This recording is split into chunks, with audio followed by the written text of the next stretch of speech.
Sim, Senhor, Tu és o Verbo que se fez carne, que habitou entre nós, cheio de graça e de verdade. E como João testemunha, nós vimos a Tua glória, glória como do unigênito do Pai. E em Ti está a nossa salvação, como já cantamos. Por Teu sangue o nosso pecado é lavado, somos redimidos e salvos, somos transportados do reino das trevas para o reino do Teu amado Filho Jesus.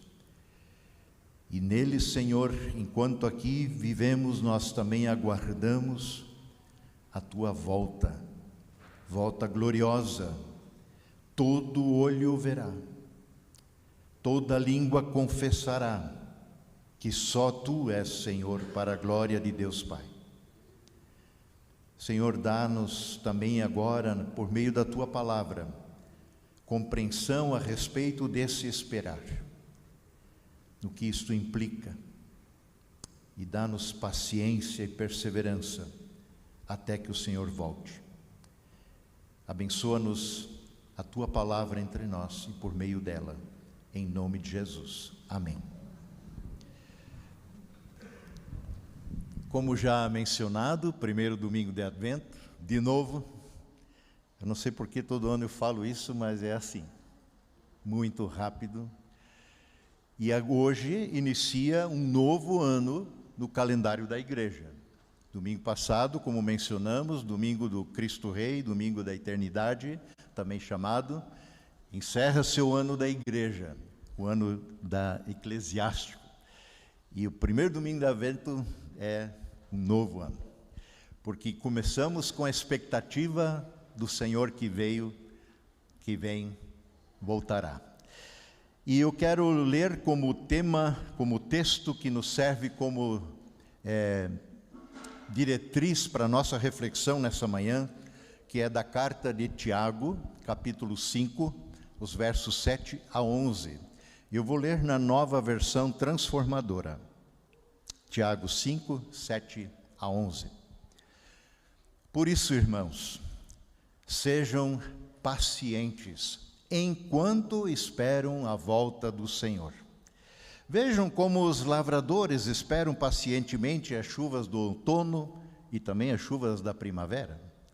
Com grande expectativa, aguardam o amadurecimento de sua preciosa colheita.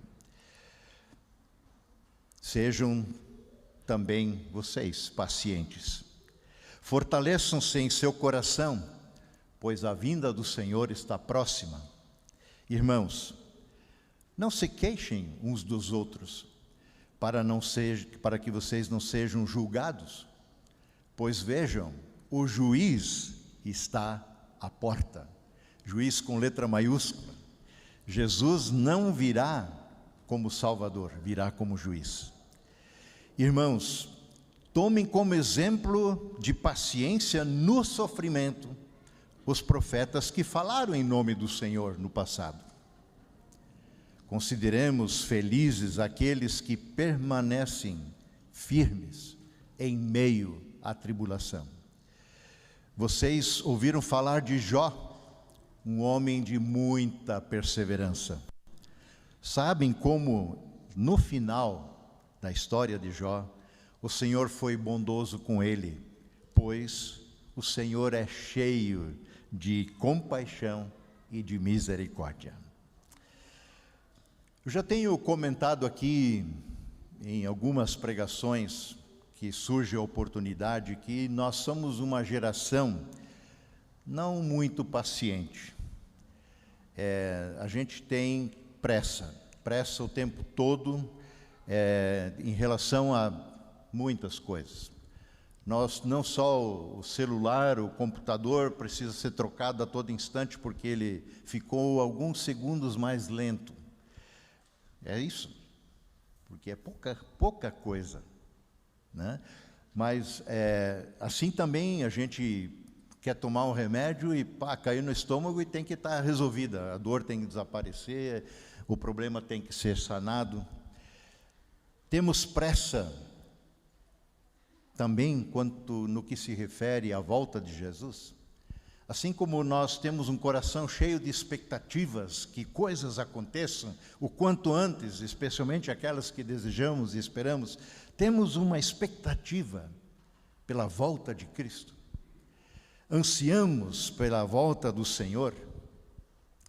Tiago, ao falar da volta de Jesus, ele usa a figura do agricultor, do lavrador, para tentar nos fazer entender uma coisa que é absolutamente necessária, e que na agricultura e no campo é demandado o tempo todo, que é paciência e perseverança. Quando nós morávamos em Rio São João, de vez em quando eu lembro disso, e falo disso, já faz um bom tempo, em 87, nós, ao redor da nossa casa, vira e mexe, algum passarinho fazia um ninho.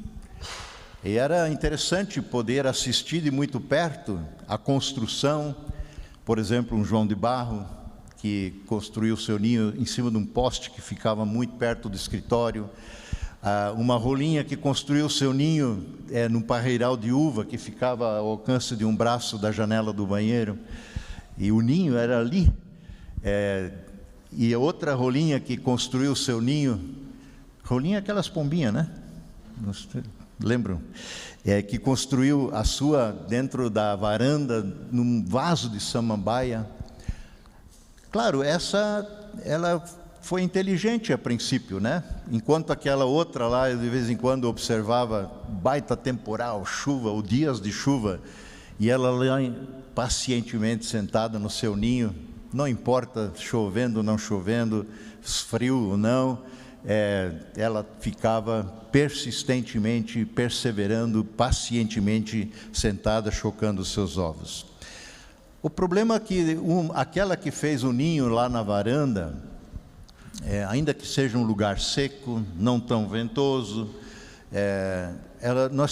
mas tinha um problema, era um lugar de nossa circulação. A gente muitas vezes andava por ali. E ela colocou ali os seus ovos. E até insistiu por algum tempo em chocá-los, mas não demorou muito, ela abandonou o ninho, com ovos e tudo. Desistiu do projeto.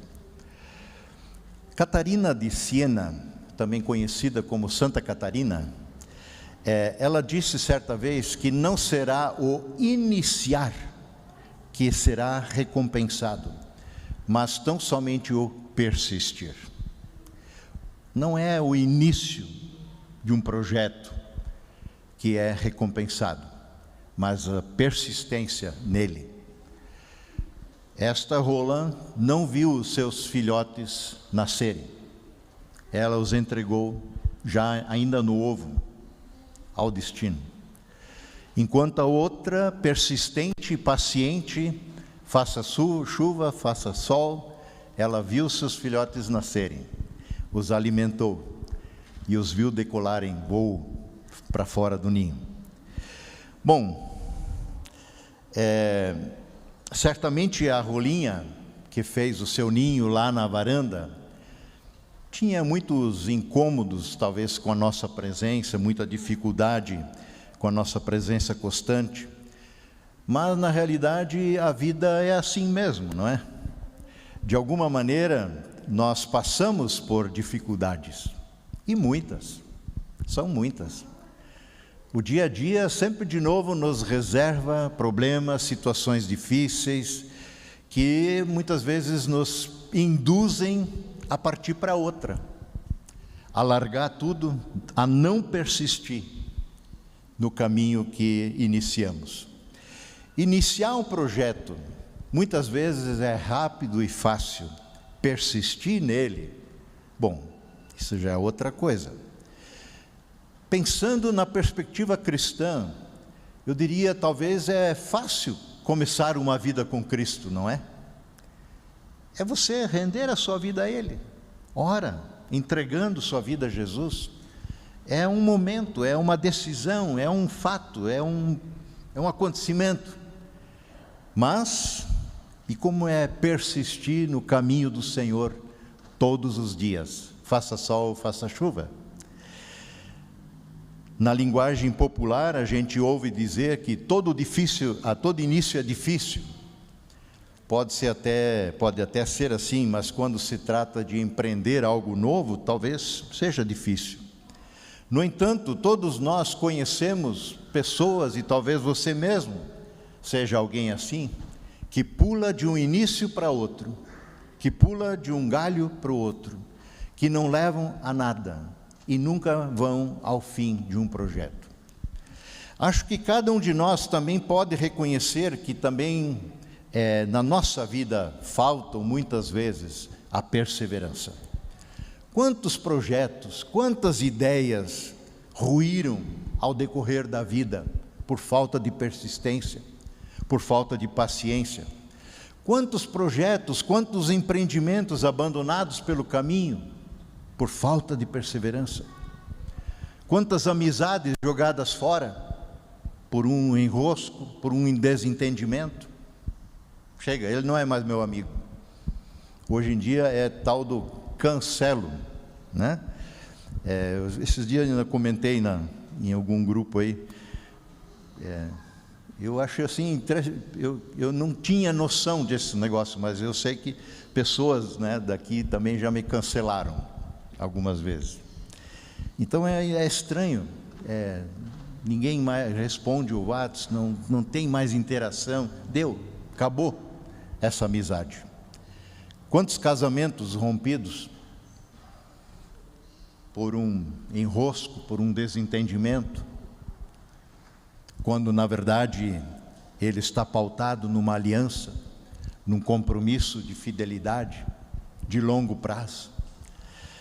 Quantas decisões que ficaram encalhadas pelo caminho, decisões do tipo assim: a partir de amanhã eu vou tomar tempo todo dia para orar. Quanto durou? Decisões do tipo: a partir do ano que vem eu vou vir aí nas quintas-feiras, primeira e terceira, na reunião de oração. A partir da semana que vem eu vou participar de um pequeno grupo. A partir do mês que vem eu vou dar o dízimo. Nós estamos chegando de novo aí no ano novo, e normalmente nessa mudança de ano, parece que a gente faz alguns compromissos como esses consigo mesmo, promessas que a gente faz, que pessoas acham que então pulando 7 ondinhas tudo vai dar certo, mas por quanto tempo? Onde está a nossa perseverança? Onde está a nossa paciência? Especialmente onde confiança e fidelidade foram esperados e prometidos, permanecem então somente ruínas e feridas e dores muitas vezes que são sentidas ainda muito tempo depois. Blaise Pascal, físico, matemático, filósofo cristão, ele escreveu certa feita no seu livro Pensamentos o seguinte, eu vou ler aqui para nós. Ele diz: quando às vezes me tenho ocupado em observar a agitação das pessoas, os perigos e o peso aos quais as pessoas se submetem, quando eu observo isso, seja em casa, nas guerras, que resultam em tanta briga, desentendimento, sofrimento e muitas vezes em empreendimentos temerários e maus, nisso tudo, observando, eu descobri que toda essa desgraça das pessoas tem uma única origem: não poderem ficar quietos num único quarto. Eu vou repetir essa última frase. Tudo isso aí, toda essa bagunça tem uma origem: as pessoas não poderem ficar quietas num único quarto. Esquisito, né? É que a gente não está lendo o livro todo, mas não poder ficar num único quarto, o que é isso? O que ele quer dizer com isso? Qual é o teu quarto? existencial. Onde eu me encontro nesse presente momento da vida? Como eu me encontro nesse quarto, nessa situação que eu vivo? A questão decisiva não é se eu mesmo escolhi o quarto no qual eu me encontro, a situação, ou se eu fui jogado para dentro dela. Mas qual é o meu quarto? Qual é a minha situação? Em relação a mim mesmo? Em relação às pessoas à minha volta? A minha profissão, no meu desemprego? Na minha aposentadoria? Na questão sexual? Nas minhas possibilidades financeiras? Na minha situação familiar? Nas minhas expectativas, nos meus desejos? Nas minhas necessidades? Qual é o meu quarto? A pergunta é: consigo permanecer sossegadamente nesse meu quarto? Vivenciá-lo com paciência e perseverança? Será que eu saberia aceitar e me sujeitar a uma resposta de oração, como Paulo fez quando pediu por 3 vezes que o espinho da carne, mensageiro de Satanás, como ele o chama, colocado nele, ele pediu que fosse removido, e o Senhor disse para ele: Paulo, sossega, vai ficar aí, fica em paz, a minha graça te basta. Será que conseguimos aceitar uma resposta como essa? Uma não resposta, um silêncio? Sossega, persevera, ser paciente. A eterna tensão entre o sossego e o permanecer, por um lado, e por outro lado, a partida, a fuga dessa situação, a agitação em meio a ela, foi algo que já se contemplava no cristianismo muito antigo do passado. Por exemplo, essa tensão estava especialmente presente entre os assim chamados pais do deserto. Eram pessoas que durante o século III, isoladamente ou em grupos, se retiravam para o deserto, e onde ficavam longe de tudo e de todos, mas perto e a sós com Deus. E foram os primórdios dos mosteiros esse movimento.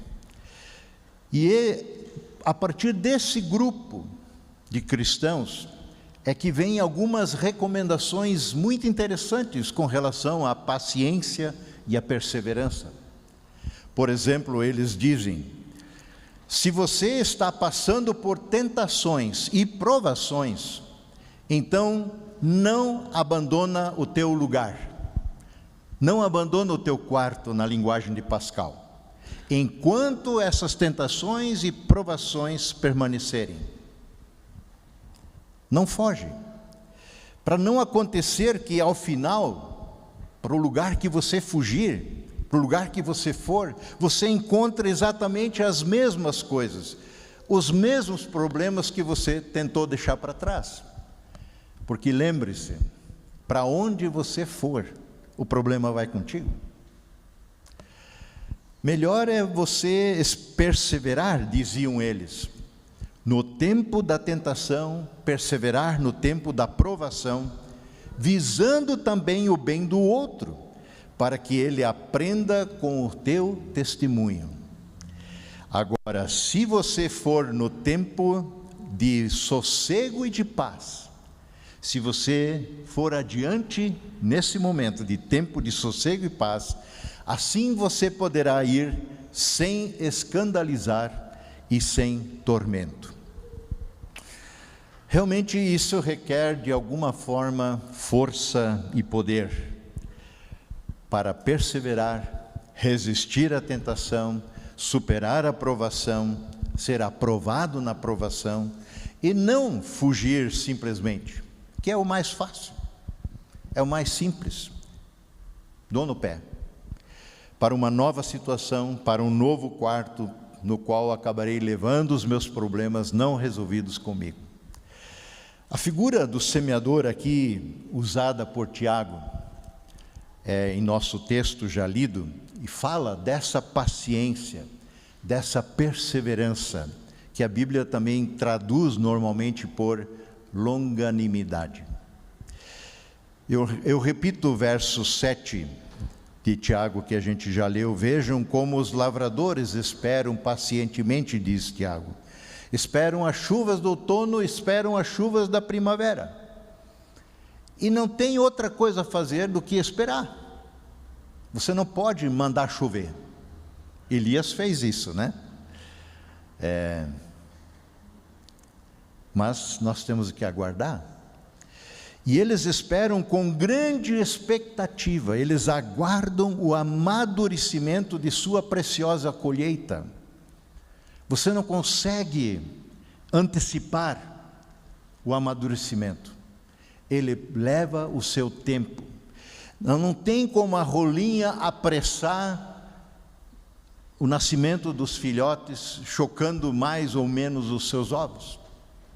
Eles vão eclodir no tempo certo. Ela pode ficar lá o tempo todo sentada em cima, terá o seu prazo. Todo lavrador sabe que é impossível, é ilógico, irracional semear hoje para colher amanhã. Haverá um tempo de paciência, muita paciência, de perseverança. Ele semeia e precisa esperar pelo precioso fruto da terra.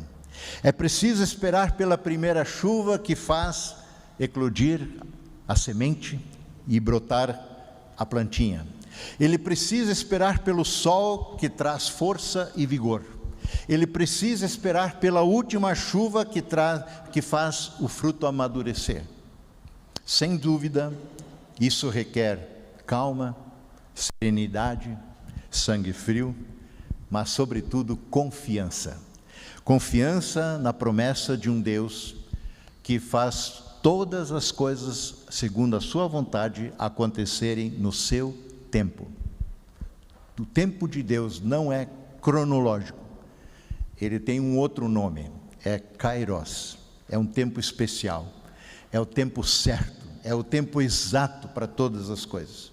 Jesus não nasceu antes nem depois na história dessa humanidade, senão no tempo certo. Paulo reconhece isso na sua carta. E tendo-se completado o tempo de Deus, Jesus veio ao mundo. Bom, o agricultor precisa confiar que o bom fruto da terra, o fundamento da vida, cresce enquanto ele calmamente espera. O passarinho choca os seus ovos, precisa esperar calmamente que no tempo certo os filhotes estarão ali. O que afinal cresce em confiança? O que cresce em confiança na vida da comunidade? O que cresce em confiança na tua vida pessoal? Sem essa espera silenciosa, paciente, sem perseverança, nada. Também nós precisamos esperar pelo tempo de Deus em todas as coisas.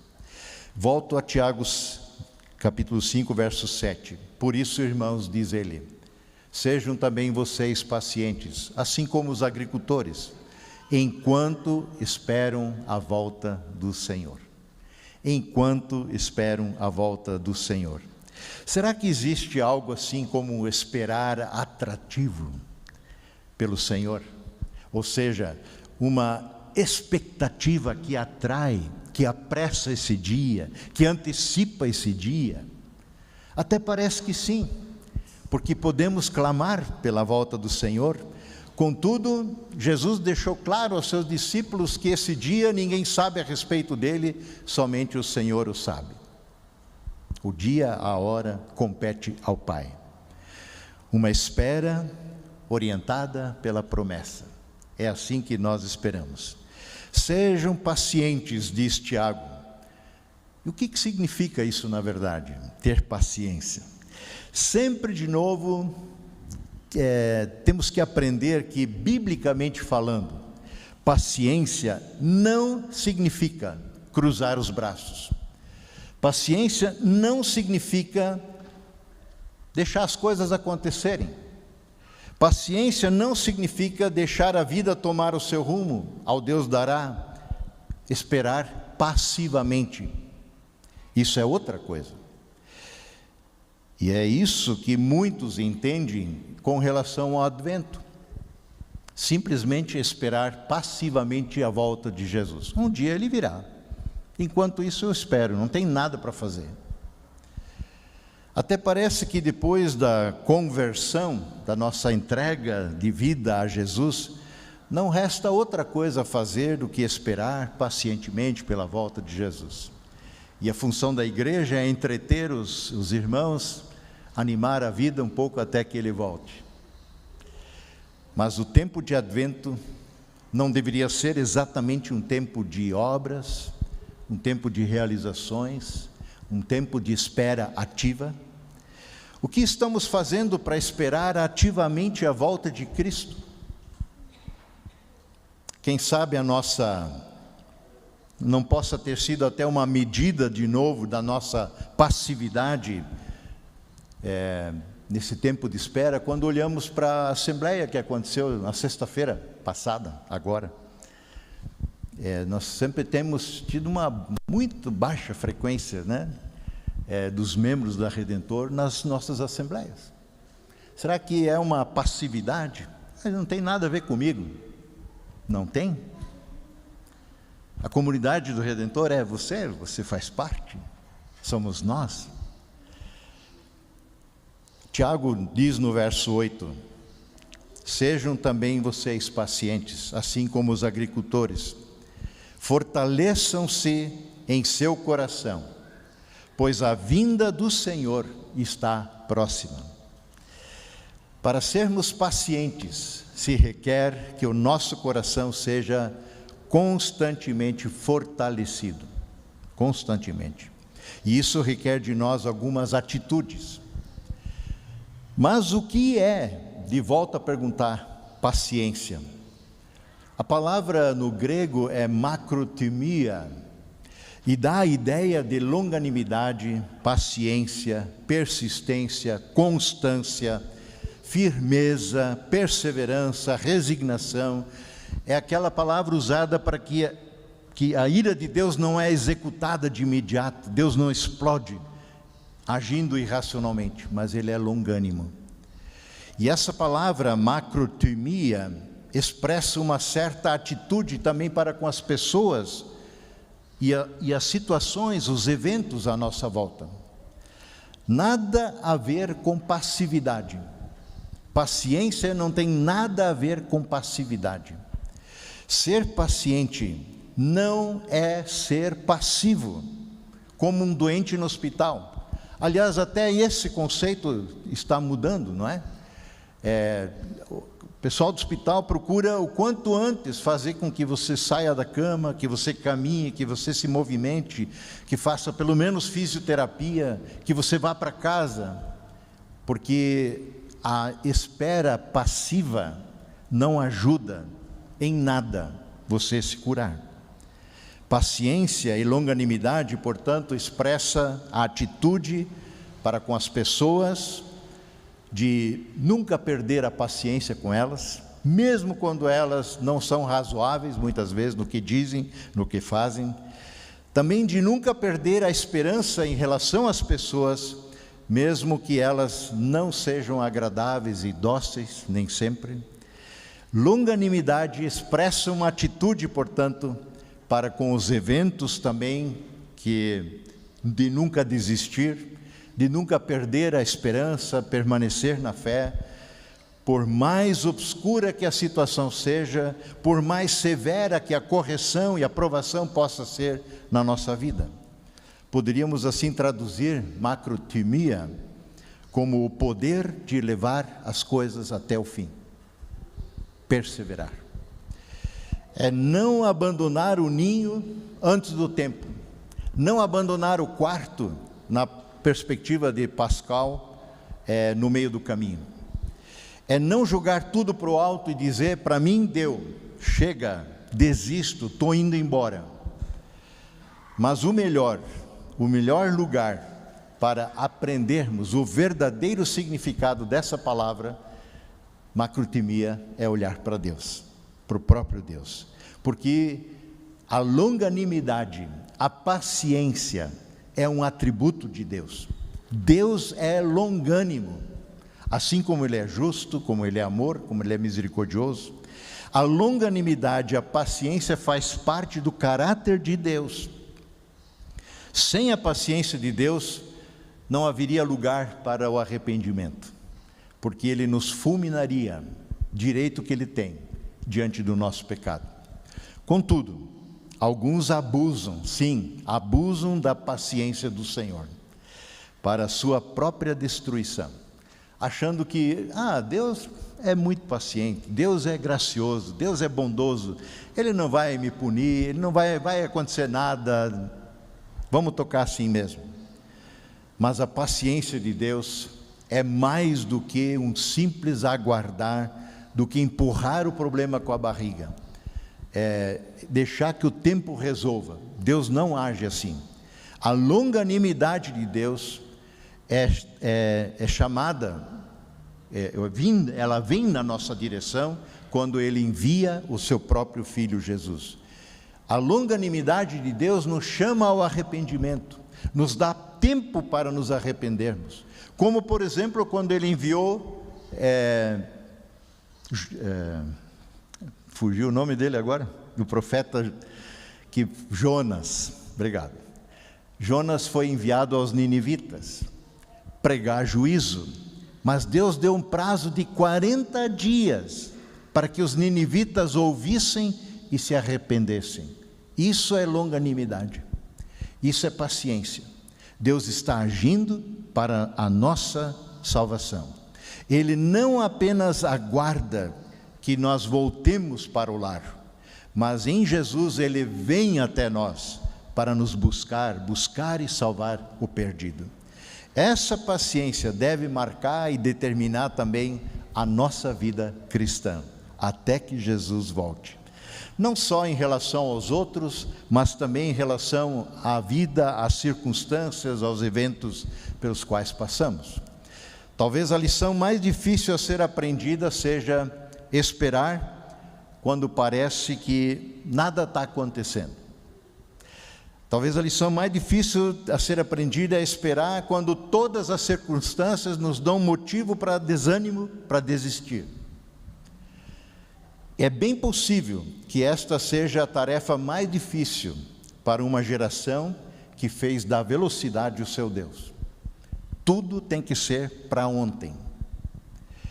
Portanto, a paciência recomendada por Tiago é cheia de força e de uma perseverança crescente. Ele tem a força para permanecer nas crises e não se coloca em fuga a qualquer problema que surge. E não corre da raia, permanece. A perseverança não se deixa colocar sob pressão tão facilmente, pois sejam lá por qualquer pessoa ou situação que venha nos atingir. Paciência não é uma letargia, não é um sono profundo do qual você não consegue acordar direito. Paciência não é apatia, não é inércia, nem cabeçudice e teimosia. Paciência é um descansar e é um confiar ativamente em Deus, na certeza de que Ele conduz todas as coisas para um bom final.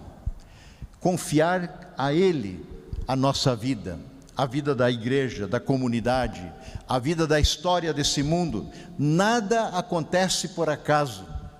Deus é soberano Senhor e Ele está no controle de todas as coisas. Nós hoje estamos muito contaminados com a mentalidade do self-service, né? Eu não espero por nada, eu não espero por ninguém.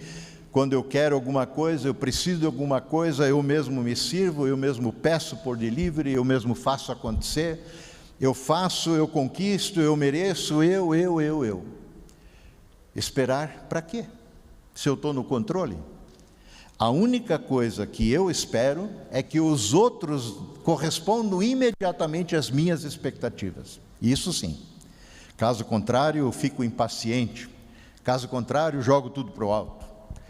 O mesmo se dá no âmbito espiritual, também, religioso, vamos dizer assim. Deus precisa me dar ouvidos, e para já. Deus tem que me dar razão. Deus tem que atender minhas orações para ontem. Ele precisa me conceder uma experiência religiosa o quanto antes, e por aí vai. Senão, eu mudo de quarto, eu mudo de igreja. Assim também como as pessoas, esperamos que elas correspondam às nossas expectativas, caso contrário, nós vamos procurar nossa turma, vamos achá-los em outro lugar. Ser paciente, não trocar de quarto, não fugir, significa então também ter tempo para Deus, significa tomar tempo para si e, sobretudo, significa conceder tempo aos outros. Tempo para reconciliar, tempo para restaurar, tempo para perdoar. Quanta coisa poderia sarar em nós e nos outros se fôssemos pacientes conosco mesmos, com o nosso próximo. A ferida, para sarar, ela precisa sim de tempo. Mesmo que você tome o remédio certo, você precisa esperar que ele faça efeito. Quão saudável isso pode ser, receber tempo dos outros. Nem sempre a gente está bem. Nem sempre você está alegre, feliz, acessível. Muitas vezes a gente está emburrado, está chateado, não gostaria de ver ninguém. Então, conceda tempo, é bom receber tempo. Presentear tempo é uma preciosidade, porque Deus é assim, Deus é longânimo. A pressão é removida, as pessoas podem puxar fôlego novamente, mas fica a recomendação de Tiago, e eu estou concluindo: fortaleçam-se em seu coração, pois a vinda do Senhor está próxima. De que maneira podemos fazer isso? Eu leio os últimos 3 versos, Tiago 5, 9 a 11. Irmãos, olhem só, não se queixem uns dos outros, não se queixem uns dos outros, para que não sejam julgados, pois vejam, o juiz com letra maiúscula está à porta. Jesus voltará como juiz que é. Todos seremos colocados diante do seu tribunal. Então não julgue você. Irmãos, tomem como exemplo a paciência no sofrimento dos profetas que falaram no Senhor no passado. Porque a absoluta maioria, se não todos os profetas, foram perseguidos, muitos morreram, foram mortos, foram odiados e perseveraram no Senhor. Consideramos felizes, conclui Tiago, aqueles que permanecem firmes em meio à aflição. Vocês ouviram falar de Jó, um homem de muita perseverança e paciência. Sabem como no final o Senhor foi bondoso com ele? Pois o Senhor é cheio de compaixão e misericórdia. Então, de que maneira podemos fazer isso? Exercitando-nos na misericórdia, exercitando-nos no amor do Senhor. Sim, essa paciente espera diante da perspectiva da proximidade do Senhor, porque Ele está próximo, e a sua vinda também está próxima, atrelada ao crescimento, ao nosso crescimento rumo à maturidade. A perseverança dessa coisa que é colocar-se na mão daquele que voltará hoje, deixar que Ele nos conduza à maturidade. Essa atitude preserva dessa alternativa miserável e doentia, da impaciência nervosa e da mórbida passividade. Essa agitação em meio às situações ou com pessoas, ou essa inatividade, imobilidade, uma passividade mórbida. A longanimidade nos encaminha para a vida. Lembre-se, o tempo de aparente demora da volta de Cristo, conforme Pedro, é tempo de longanimidade de Deus, porque Ele não deseja que nenhum só se perca. Como seria se Jesus voltasse hoje? Quantos que você ama, que você quer bem, não o conhecem, não andam com Ele, nunca ouviram falar dEle? O Senhor é paciente e deseja que todos se salvem. E termino repetindo o verso 11 de Tiago 5. Consideramos felizes, consideramos abençoados, diz Tiago, aqueles que permanecem firmes, também em meio às tribulações e aflições. Que Deus nos abençoe nesse tempo de espera, pela volta daquele que nos salvou, por meio de sua morte na cruz. Amém.